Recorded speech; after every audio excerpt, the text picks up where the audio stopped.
तो अभी हम पढ़ेंगे male external genital organs. Male external genital में हम पढ़ेंगे पेनिस, एपिडाइमिस, टेस्टिस और स्क्रोटम। सबसे पहले हम पढ़ेंगे उसमें पेनिस। तो पेनिस क्या होता है? Male organ of copulation. ये मेल का कॉपुलेटरी स्ट्रक्चर होता है रिप्रोडक्शन के लिए। सो पेनिस के दो पार्ट होते हैं, एक तो है उसका रूट और एक बॉडी। रूट जो है अटैच्ड पोर्शन और दूसरा है इसका बॉडी जो इसका फ्री पोर्शन होता है। ऐसे पेनिस के दो पार्ट्स है, रूट, अटैच्ड पोर्शन या फिर बॉडी या फिर फ्री पोर्शन। सबसे पहले हम पेनिस के स्ट्रक्चर को डायग्रामेटिकली देखते हैं, उसके बाद हम थ्योरेटिकली भी जाएंगे। सो ये है पेनिस का स्ट्रक्चर। सो पेनिस, ये लाइन के ऊपर जो आपको दिख रहा है वो है इसका रूट, और ये लाइन के नीचे जो है उसकी बॉडी। सो रूट या फिर ये अटैच्ड पोर्शन है, और जो बॉडी है इसका फ्री पोर्शन है, मतलब ये कैन मूव कर सकता है।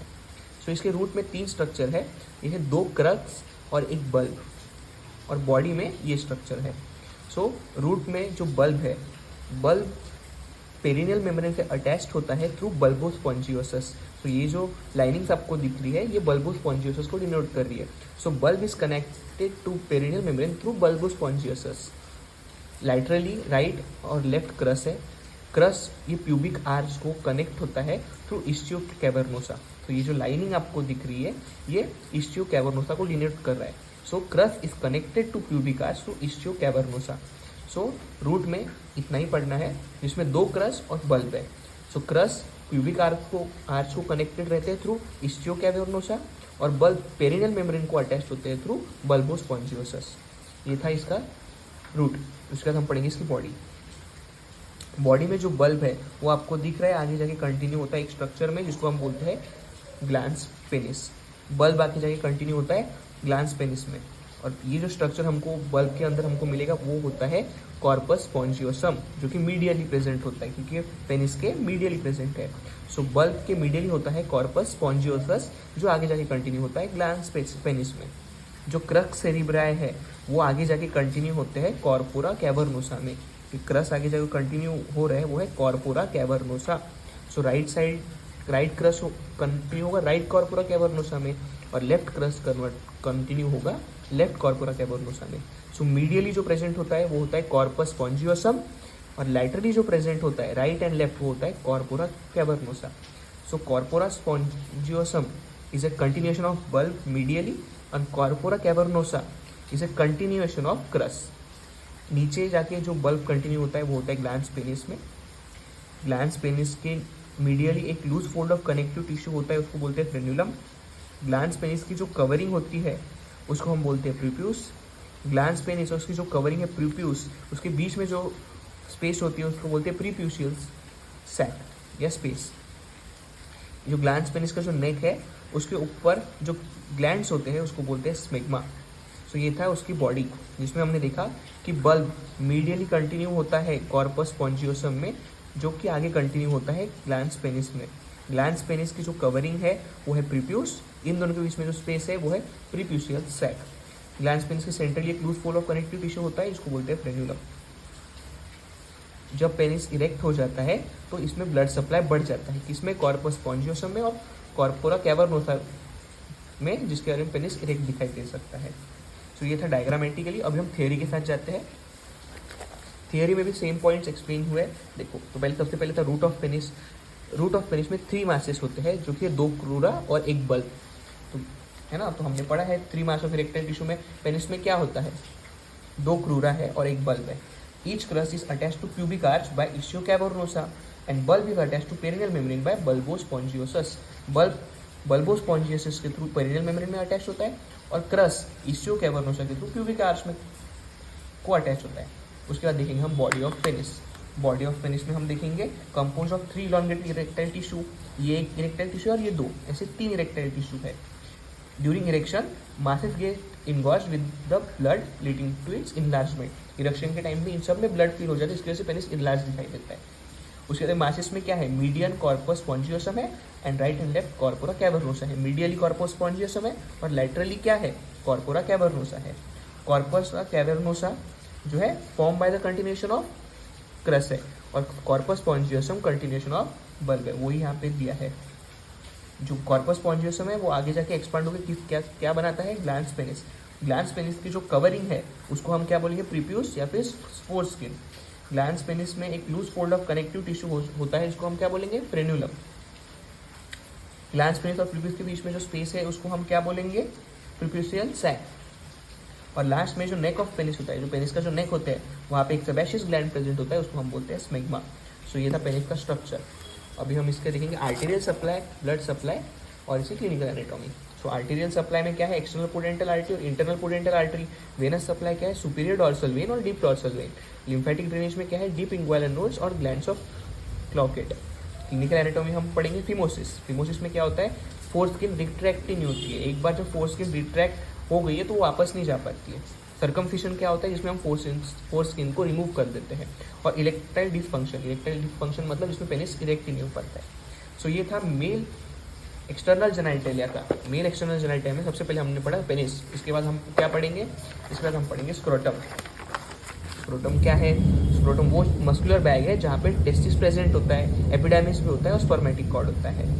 एक्सटर्नली जो स्क्रोटम है वो राइट एंड लेफ्ट पार्ट में डिवाइड हो सकता है थ्रू रिज और रैफे।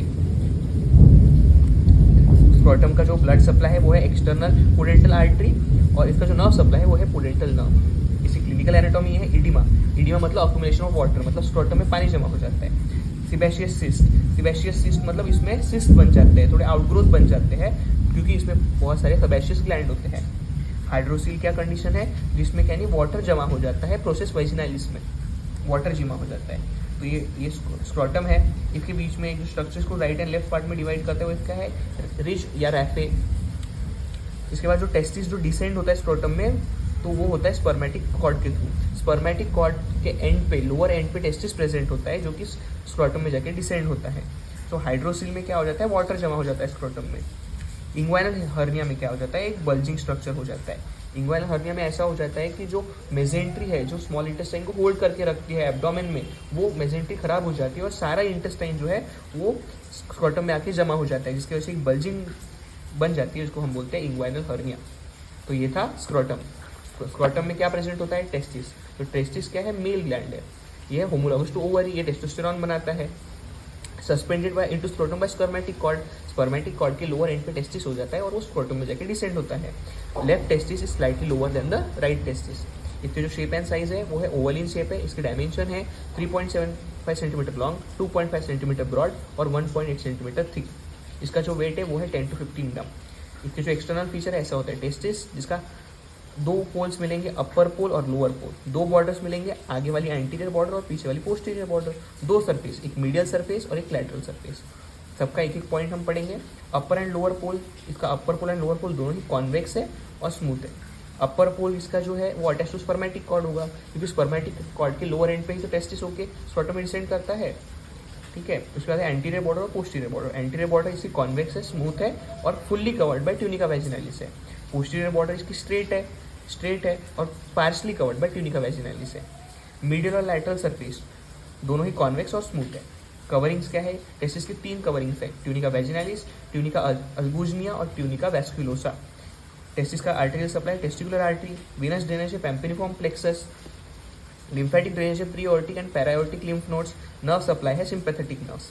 उसके बाद हम पढ़ेंगे टेस्टिस की क्लिनिकल एनाटॉमी। तो क्लिनिकल एनाटॉमी में पॉइंट है मोनोआर्किज्म, मतलब unilateral absence of testis. Monorchism में एक टेस्टिस आता ही नहीं है, डिसेंड ही नहीं होता है। और अनआर्किज्म में मतलब दोनों टेस्टिस अब्सेंट है। क्रिप्टोकाइडिज्म मतलब अनडिसेंडेड टेस्टिस, मतलब टेस्टिस एब्डोमेन से डिसेंड होकर स्क्रोटम में आए ही नहीं। एक्टोपिक टेस्टिस, तो जैसे हमने एक्टोपिक प्रेगनेंसी पढ़ा था, प्रेगनेंसी के टाइम पे क्या होता है, जो फर्टिलाइज्ड ओवम होता है वो यूट्रस में जाके इम्प्लांट हो जाता है। तो अगर जो फर्टिलाइज्ड ओवम है या जो एम्ब्रियो है, अगर वो यूट्रस के अलावा किसी और जगह पे इम्प्लांट हो गया तो उसको हम बोलते हैं एक्टोपिक प्रेगनेंसी। एक और होता है ट्यूबल प्रेगनेंसी, जिसमें क्या हो जाता है कि फर्टिलाइज्ड ओवम जाके फैलोपियन ट्यूब में इमर्ज हो जाता है। उसकी तरह है एक्टोपिक टेस्टिस, मतलब टेस्टिस को जाना तो स्क्रोटम में चाहिए था, लेकिन उस टेस्टिस स्क्रोटम में गया ही नहीं, कहीं और गया, तो जिसको हम बोलेंगे ectopic testis. Just like ectopic pregnancy, जहाँ पे फर्टिलाइज्ड ओवम यूट्रस की जगह कहीं और इम्प्लांट हो गया। उसके बाद है हर्मोफ्रोडाइट, मतलब जब एक कोई इंडिविजुअल मेल और फीमेल कैरेक्टर दोनों शो करता है तो उसको बोलेंगे हर्मोफ्रोडाइट। वेरियोसील में क्या होता है कि पैम्पिनिफॉर्म प्लेक्सस, जो कि टेस्टिस को वेनस सप्लाई करता है, वो जब वो बहुत डायलेट हो जाता है तो उसको वेरियोसील बोलते हैं। तो एक बल्जिंग टेस्टिस हमको दिख सकता है उसमें। उसके बाद है मेल एक्सटर्नल जेनिटलिया में जो लास्ट स्ट्रक्चर हम पढ़ेंगे वो है एपिडिडाइमिस।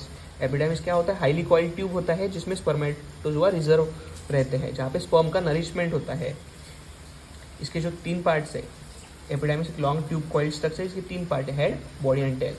हेड को हम कपूत बोलते हैं, बी को कॉर्पस, बॉडी को कॉर्पस बोलते हैं और टेल को काउडा बोलते हैं। तो इसके जो पार्ट है, अपर एंड को हेड बोलते हैं या फिर कपूत एपिडाइमिस, मिडल एंड को बॉडी बोलते हैं या फिर कॉर्पस एपिडाइमिस, और लोअर एंड को टेल बोलते हैं, जो कि क्या है? Cauda epididymis. इसमें जो वेसल्स होते हैं वो है टेस्टिकुलर आर्टरी। एपिडाइमिस की जो क्लिनिकल एनाटॉमी है जिसमें एपिडाइमाइटिस है, एपिडाइमिस और आइटिस मतलब इन्फ्लेमेशन ऑफ एपिडाइमिस, और स्पर्मेटोसील जिसमें क्या हो जाता है कि इसमें जो एपिडाइमिस में क्या हो जाता है कि फ्लूइड फिल्मासिस, इसमें सिस्ट बन जाता है, तो एपिडाइमिस में फ्लूइड जमा हो जाता है। तो ये थी इसकी क्लिनिकल एनाटॉमी।